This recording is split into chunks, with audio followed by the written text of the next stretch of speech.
दोस्तों, कोई नहीं जानता कि कौन कितना जिएगा और कितनी उम्र पार करेगा।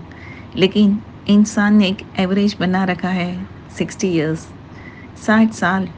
60 साल की एवरेज ज़िंदगी मान के चलता है।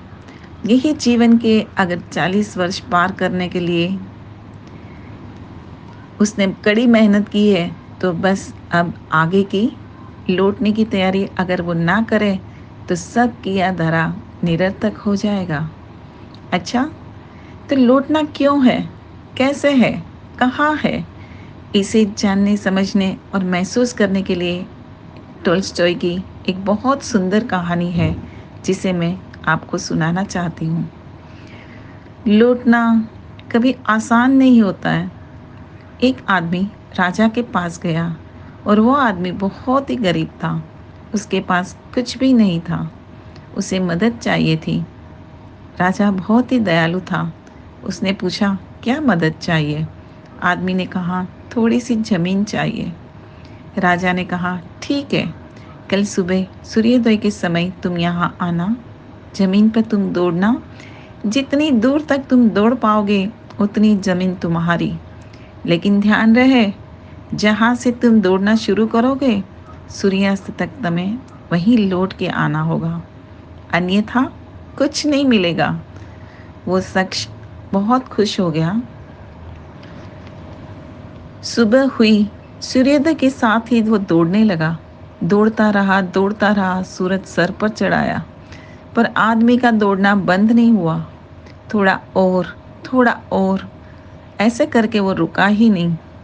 एक बार की मेहनत है, फिर पूरी जिंदगी आराम। शाम होने लगी थी। आदमी को याद आया, लौटना तो है, नहीं तो कुछ नहीं मिलेगा। उसने देखा, वो काफ़ी दूर तक चला आया था। अब लौटना मुश्किल था, पर कैसे लौटना तो था, पर कैसे लौटता?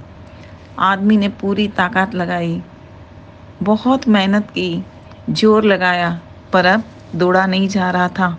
वो थक चुका था और गिर गया, और उसने वहीं अपने प्राण गंवा दिए। राजा सब देख रहा था।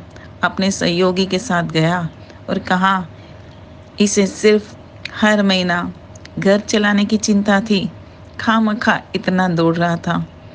आदमी को लौटना तो था, पर वो लौट कर नहीं आ सका।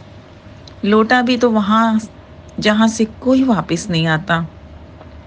अब उस आदमी की जगह हम अपने आप को रख के जरा सी कल्पना करें, क्या हम भी तो वही भारी भूल तो नहीं कर रहे जो उसने की? हमें अपनी चाहतों की सीमा का पता ही नहीं होता है। हमारी ज़रूरतें तो सीमित होती है, पर चाहते अनंत। चाहतों के मुंह में आके हम लौटने की तैयार ही नहीं करते हैं।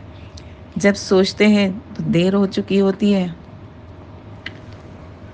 हम दौड़ रहे बिना समझे कि हमें क्या चाहिए। सिंपल लाइफ जीने के लिए, सुकून के लिए हमें क्या चाहिए, और हम उसी के लिए कुछ प्लानिंग नहीं सोचते।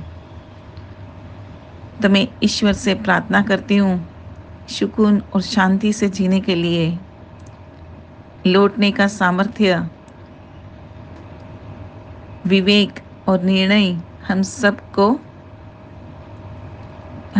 मिले।